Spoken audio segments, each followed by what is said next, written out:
Magandang araw po sa inyong lahat mga karabin natin at welcome back dito po sa ating munting channel Pinas News Review, kung saan re-reviewin po natin ang mga mahalagang balita dito sa Pilipinas. Mga simpleng komento sa mga issue dito sa Pinas. At ito nga mga karabin natin, heto na. VP Sara ilalabas ang ebidensya laban kay Kuting at Lices Mags. Nako, wala nang kawala, pakulong kayo. Ayan po ating alamin mula po dito kay Sagam TV. Yan nasa description po ang full video link ng balitang ito. Subscribe na po kayo. At kung bago ka pa lang at di pa mo nakapag-subscribe sa ating munting channel, please don't forget to subscribe. At i-click na rin po ang bell notification para updated po kayo sa lahat ng ina-uploads nating reaction video. Yan mga karibin natin. Ito na nga. Sama-sama at sabay-sabay po natin pakinggan, panoorin at bigyan ng reaksyon ang balitang ito. Ito na po. Ng Norte, Lices Mags at Tambaloslos. Dito nga natin makikita mga kaibigan na talagang hindi nga di umano masikmura ni Vice President Sara Duterte ang kabastusan na ginagawa nga ni Kuting ng Norte. Matatandaan natin na talagang tahimik nga itong si VP Sara Duterte noon dahil may tiwala pa ito kay Kuting ng Norte. Ngunit talagang kalaunan ay talagang tumigas ang kanyang ulo at talagang yumabang pa nga ito dahil talagang binabanata na si VP Sara Duterte. Lalong-lalo na si former President Rodrigo Duterte ay talagang binabanata ni Kuting ng Norte at Lices Mags at Tambaloslos na wala naman silang patunay at wala silang pruweba at wala silang hawak na ebidensya na talagang gustong ipakulong si former President Rodrigo Duterte.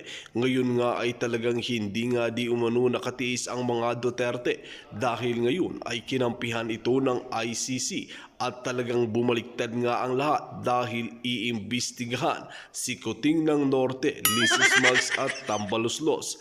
Well mga kaibigan, talagang mapapatunayan natin na talagang wala ng pag-asa pang umasenso ang bansang Pilipinas kung si Kuting ng Norte ang namamahala sa bansa na ito. Kaya naman kailangan niya nang bumaba sa pwesto at mapalitan ito.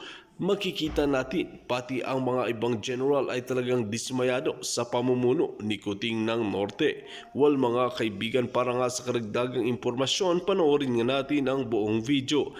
At kung bago ka pa lamang sa aking channel, huwag kalimutan i-click ang subscribe button at notification bell para lagi kang updated sa ating mga bagong video. At para sa sulit viewers natin dyan, maraming salamat sa walang sawang pagsuporta. Nanakaw, okay? Ngayon mga palangga, ang mga eksenang ganap, okay?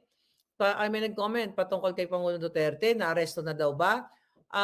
I don't think so. Walang aresto kasi nabasa ko na hindi daw papayagan wala daw according to the PNP na wala daw, hindi daw nila papayagan na magkakaroon na maaresto ang Pangulong Duterte at diyan sa ICC na 'yan. So, bakit natakot? 'Di ba? Umurong ang kipaylabong ni Lices Mags. Sabi ko nga sa inyo, si Liza Ahas Araneta Marcos, lahat ang punot dulo. Kakaladkarin natin yan hanggat pumantay ang kanyang mga paa. Hanggang wala nang kalaban na ahas ang bayan. Ngayon, doon sa mga dyan, sa mga jutang ginimes na wala nang mukhang bibig maharlika, magpasalamat kayo sa akin. Kasi you know what? Nabibigyan ko kayo ng pera, 'di ba? Indirectly at trabaho. And again, bakit hindi nyo ilagay si Kuting? 'Di ba magtataka ka, Zorro, Marites Sodsod, magtataka ka. Buisit na buisit sila sa pagmumukha ko dahil ang expose natin hindi tayo umaabot hanggang Mars, pero yung kanilang mga headline ay mukha ko pa rin. Bakit? Ano yung reason kung bakit mukha ko? Whether lagyan niya akong sungay, padulungin ako, papangitin ako. Isa lang ang ibig sabihin yan. 'Di ba? Mas kiniklik ng taong bayan ang mukha ko. 'Di ba? Kasi nakikilala sila. So, bakit sabi ko nga, doon sa mga nag-message sa akin, bakit hindi ilagay yung mukha ni Kuting? Ilagay niyo yung mga achievements ni Kuting. 'Di ba? Yung mga pahapyaw niyang achievements. Ngayon, si Kuting ng Norte ay nandyan sa Davao, nagpapakitang gilas na after niyang mag-party at after niyang, imagine nyo, itong buwakan ng inang Kuting na ito for so many ilang days bago siya magpakita. 'Di ba? Kumbaga nangangamatay na yung mga tao tsaka pa lang siya magpapakita na he is doing a good job kasama si Aboitiz at yung kanyang kasama sa pulburon. Yeah, magkaklase naman yung mga yan. So, yung mga anggulo niya sa helicopter, it's all BS. And it's lahat ay mga pakitang tao. Okay. So kahit ano pa ang gawin ni Kuting ng Norte, kahit tumambling siya, kahit magyakap-yakap siya ngayon sa mga biktima ng Davao calamity, ay wala na ring effect yan. Kasi palubog na nga siya. Palubog na, lumulubog na parang bagyo, 'di ba? Lumulubog na siya. Nagtatapang-tapangan na lang siya at naglakas-lakasan na lang siya kasi weak talaga. Okay? 1 week bago magpakita, sabi ni Jay Santiago, hindi naman si Jae ito, Jae, Jay Santiago, hindi naman ikaw yung nagnanakaw diyan sa ano no, sa Philippine Ports Authority ano, hindi naman ikaw yung chief diyan. 'Di ba? Just kidding, Jae. Jae na lang para hindi makapangalan si Jay. So, after a week bago siya magpakita, ay nagkanda, hirap-hirap na ang taong bayan at napilitan na lang yan siya. Kasi nga, galit na galit. Kung ano yung galit ni Kuting ng Norte at ni Liza Smugs, kasi kontrolado yan si Kuting, sa mga Duterte, yun na nga nadadamay yung taong bayan. Nadadamay ang mga biktima. At ngayon, ang pag-uusapan natin ngayon, mga palangginging, ay ang balasahan o babalasahin ang mga puting ahas. Ang memo ni Liza Smugs. Okay, babalasahin. Oh, by the way, sa lahat ng mga hindi pa nakapalo sa aking Facebook page, huwag po kayong maligaw. Uulitin ko, dyan po kayo tumingin sa link sa baba. Yan ang right page ko. And also yung right Bojack TV naman natin dito sa YouTube. Kasi nga, ginagaya or finifake ni Lisa Ahas Smugs para maligaw po kayo doon. Para makita niya kung sino ang mga puting ahas na nagsusumbong sa akin. Whether you're not from the government, you're random people from different barangays o from OFW, tandaan ninyo, pag naligaw ang message ninyo papunta kay Lisa, pwede kayong gurgurin. Kaya doon kayo mag-message sa balitangmaharlika@gmail.com. Di po kayo mapapahamak dyan kasi ako talaga ang makaka-receive ng inyong email. So yan ngayon in connection sa ating vlog today. Nababalasahin ni Lisa Smugs ang, dyan ko lang muna yung email ko, mamaya ako nang tanggalin. Okay? Babalasahin ni Lisa Smugs itong yung mga road tag, okay? Road tagging o yung mga appointee ni Rodrigo Duterte at ni Rodriguez. So, dalawang ibig sabihin yan. Kasi palaga, nung December 2, December 2.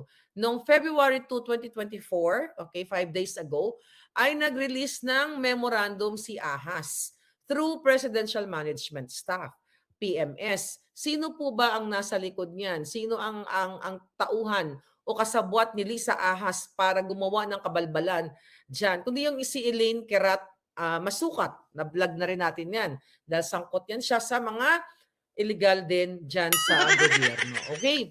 So ngayon, mga palangga, yung mga palakasan, yung mga appointments dyan sa government. Ngayon, bentahan and everything. So nag-release si Ahas through Presidential Management Staff Memorandum. Ang sabi dito, all heads of departments, agencies, offices, and instrumentalities, including government-owned corporations, the GOCCs, the government financial institutions, GFIs, and state universities, and colleges. Okay, the senior undersecretary and head. Okay, submission of what? Updated documentary requirements by presidential appointees. O ayan, nabasa niyo na.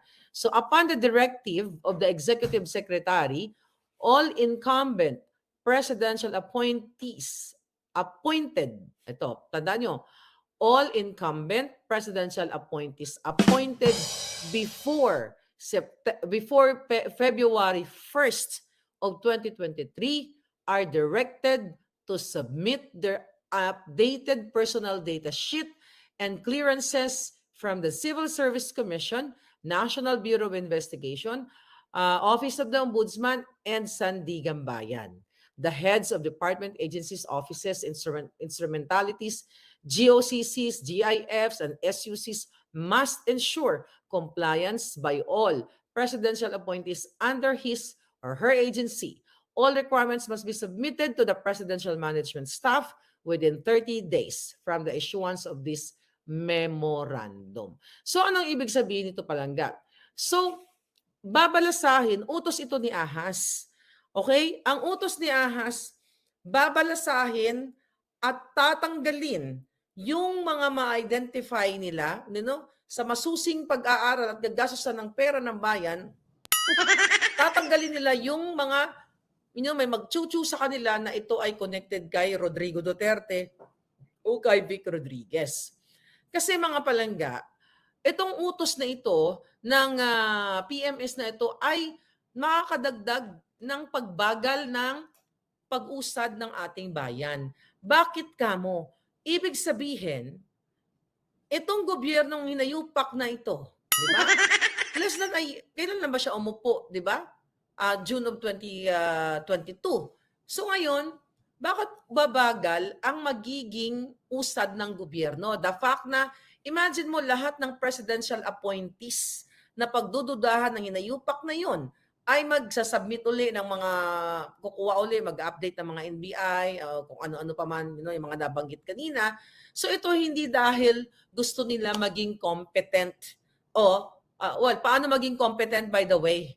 Ang baka ng inang gobyernong ito o mismo ang pulburon ninyo na presidente ay bangag, di ba? So definitely, itong paghihigpit nila o pagro-road tag dito sa mga inappoint din nila or yung mga na-absorb nung panahon ni Pangulong Duterte ay babalasahin ni Lisa para ma-check, masukul niya kung sino ang for Duterte o for Rodriguez o sino yung mga baka puting ahas.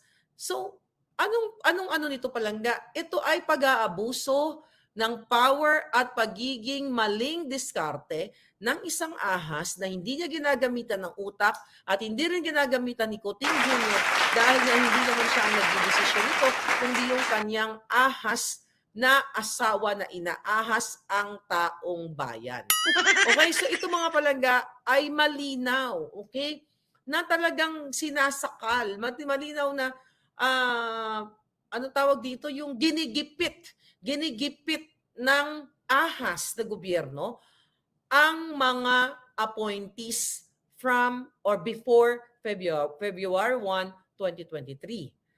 2024 na kita ngayon, Palangga. What is the difference of the appointees from Feb 2 onwards?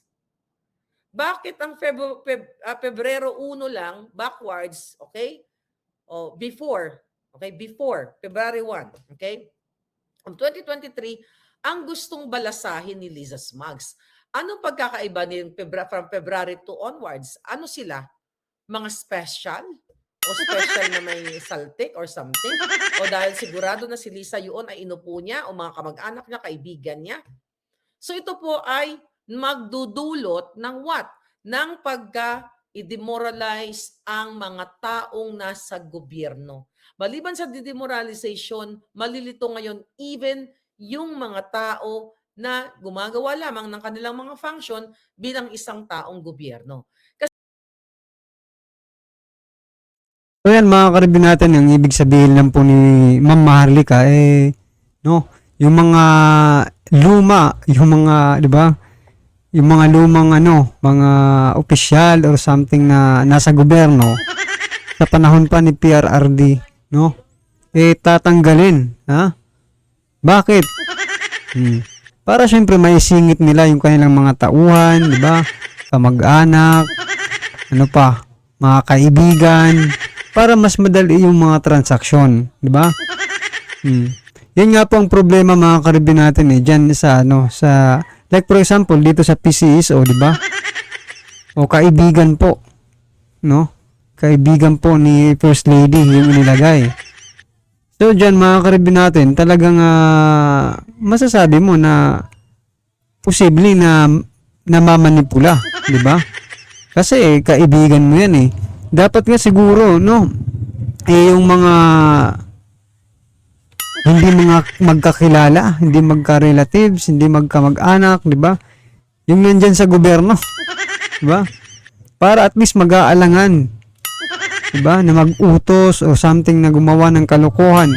Dahil nga po, hindi sila hindi ko konsintihin, parang ganun, di ba? Pero wala tayong magagawa, ganyan talagang buhay mga karibin natin, ha? Kung sino po ang nasa posisyon, ha? Sana, okay lang sana kung ganyan, kung okay yung ginagawa, di ba? Yung talagang, yung gagawin nila ay mag-function lang sa kanilang mga tungkulin. Not beyond those obligations, di ba? Na ginagawa ng iba. Sabihin na lang natin, no? Ano sa palagay niyo mga karib natin? Tama po ba yan? Na palitan yung mga tauhan, di ba? Or yung mga hindi kumakampi sa kanila na lang, ha? Yung mga hindi kumakampi sa kanila ay palitan, di ba? Kasi posible rin naman na mula sa dating administrasyon tapos ngayon kakampi na nila, di ba? Di yun na. Hindi na palitan. Kayo po bang lahat mga karibin natin na nanonood ngayon ay payag? Yan, ha? Napalitan yung mga, di ba? Yung mga empleyado, mga heads, di ba? Na gumagawa at tumutupad lang naman sa kanilang mga tungkulin. Buti na sana kung may mga nagawang kabulastugan yan. Eto nga, challenge dapat to dyan sa PCSO, di ba? Kasi meron nang nakikitang katiwalian. Dapat for delikadesa mga karibin natin, mag-resign na po yan si Mel Robles dyan, di ba? Pero wala, siya pa rin po, di ba?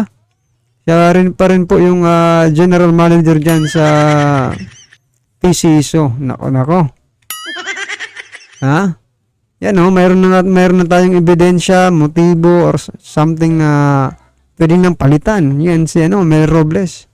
Well, anyway, lahat naman po tayo may kanya-kanyang opinion. I-comment na lang po sa baba para at isa lang po ng ating mga kababayan ang inyo pong nararamdaman patungkol po sa balitang ito, right? Kung bago ka pa lang at di pa po napag-subscribe sa ating channel, please don't forget to subscribe at i-click na rin po ang bell notification para updated po kayo sa lahat ng ina-uploads nating reaction video. Yan, maraming salamat po.